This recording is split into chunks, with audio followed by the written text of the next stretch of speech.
Thank you, Mayor Elorza, for that wonderful speech and for just the leadership that you have with the administration. We applaud you and we honor you. Next, I'm going to introduce our next speaker, 1696 Heritage Group Vice President, Keith Stokes. Mr. Keith Stokes is presently the Vice President with the 1696 Heritage Group, a historical consulting firm dedicated to helping persons and institutions of color increase their knowledge and access to light of truth of their unique American heritage. Mr. Stokes has a long and distinguished career in business, community development, and his past professional positions have included Executive Director of the Rhode Island Economic Development Corporation and the Executive Director of the Newport County Chamber of Commerce. Mr. Keith Stokes.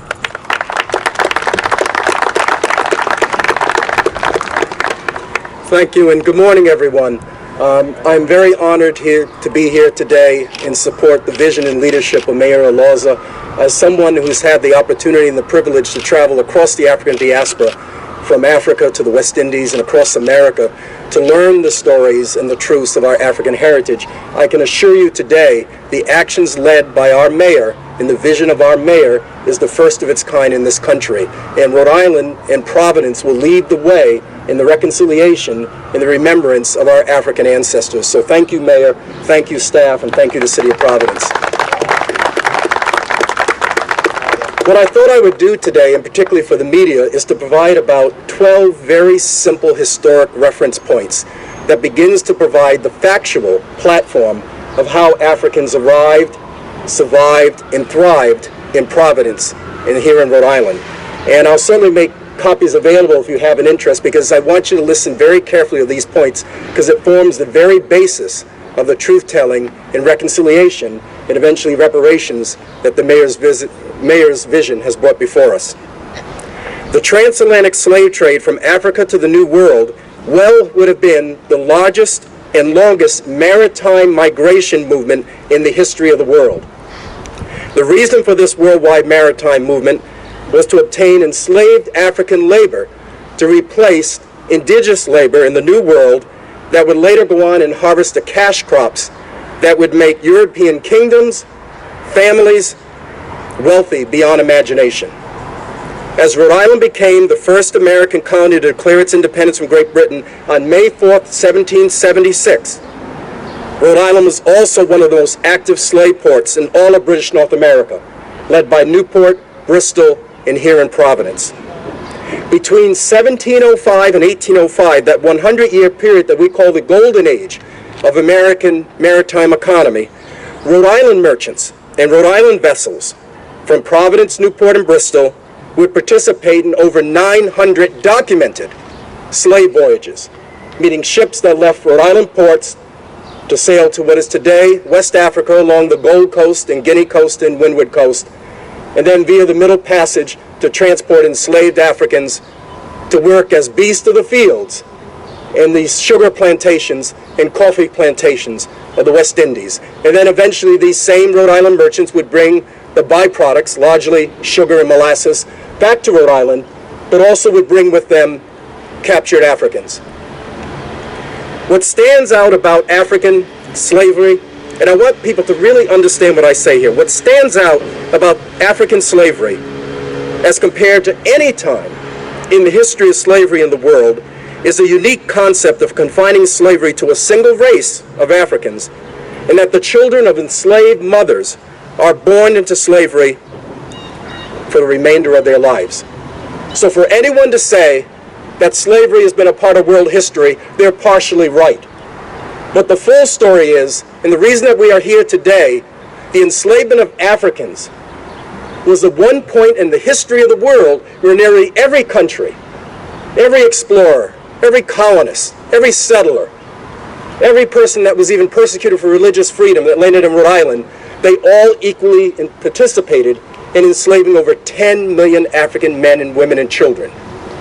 That is unlike any time in world history, and that any child who was born to an enslaved mother was by law enslaved for life. That's not indentured servitude. That is African enslavement. But despite arriving enslaved, Africans would soon become a vital part of the earliest settlement of Providence, greatly influencing the city's economic, religious, and civic origins. Their creative survival, and this was something coined over 30 years ago by my mentor, Rowena Stewart, and the Rhode Island Black Heritage Society, it speaks directly to the resiliency of African heritage people then and today. We have an obligation to learn from our ancestors so we can make a better Providence, a better Rhode Island, a better world today and tomorrow. So let me just really briefly introduce you to some of the African heritage, history, and leaders of early Providence that we'll be building upon, working with our historical institutions and collaborations, and making available to the larger public, and hopefully, particularly to our K-12 public students. Let me begin by a very important point. Slavery is not black history. Black history is how our African ancestors survived slavery, thrived from Jim Crow, and exist to this very day. That's black history, and that's what we'll be learning today. In 1790, 475 African heritage people lived in Providence. 427 of them were free, 48 still enslaved. And the majority of them lived in 2 census tracts in the east side of Providence. African heritage men and women in early Providence would create institutions to serve their needs as free people of color. The very first institution they would establish, in 1794, they would establish the Providence Free African Union Society, which was a mutual aid society that assisted them on education, jobs, burials, and most importantly, building an African identity. And what you'll find here in Providence, Newport, Philadelphia, Boston, New York, all the places where there were large, sizable, free African communities before the beginning of the 19th century, they saw themselves, they called themselves African. It is our African school, it's our African church, it's our African society, it is our African lodge. We are Africans in America. And we actually know the names of the African men who formed the African Society in Providence and who lived in what is today College Hill. Men like London Spear, William Stober, Bonner Brown, Cudge Brown, and Bristol Oney. We have their names and we have documents of their lives. We can bring back the very lives of our ancestors that survived the Middle Passage, survived enslavement, and began to build a vibrant African community right here in our capital city of Providence. The Free African Union Society would evolve into the African Union Meeting House and School, and by 1819, it would evolve into the first free black church in Rhode Island, Congdon Street Baptist Church.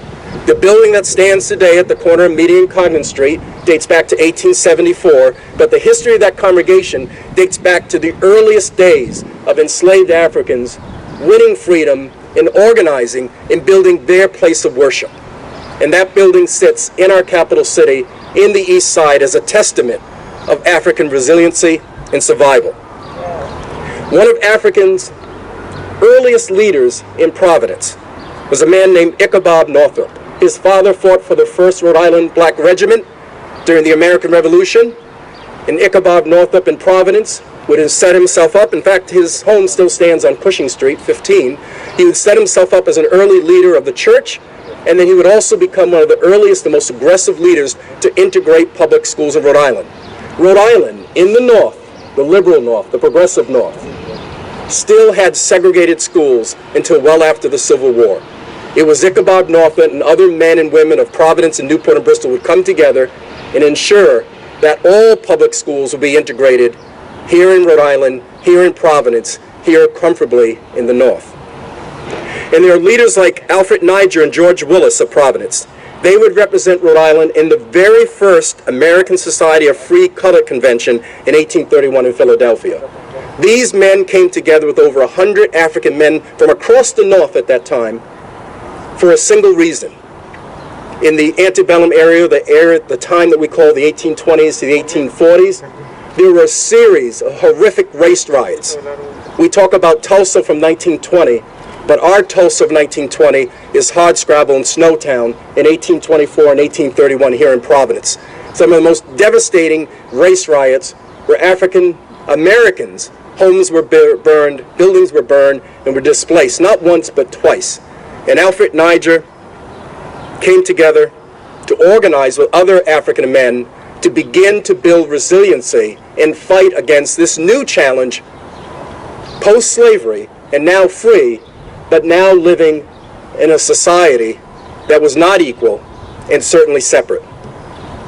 So today, we stand upon the Dexter training grounds given to the city of Providence by Ebenezer Knight Dexter.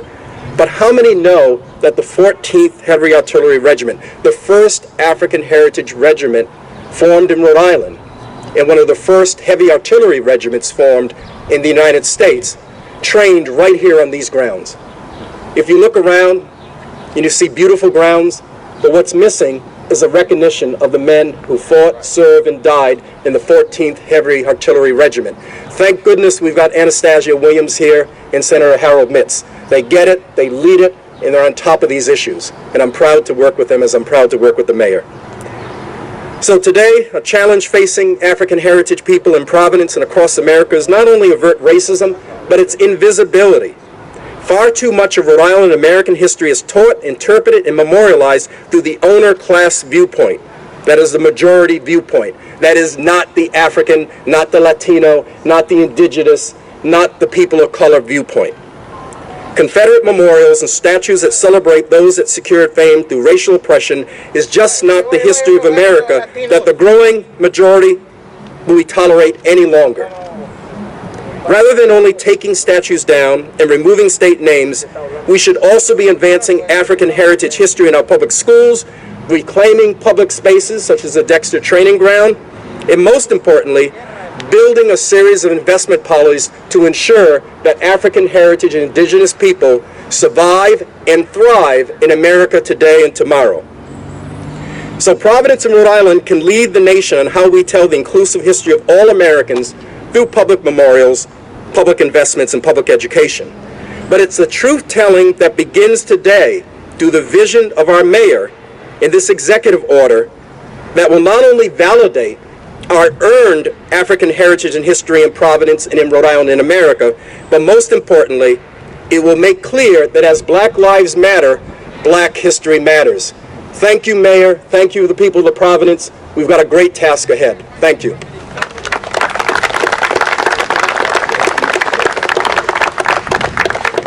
Thank you, Mr. Stokes, for your presence. Thank you for all the work that you do here in the community. And you're doing some great work, and we appreciate you.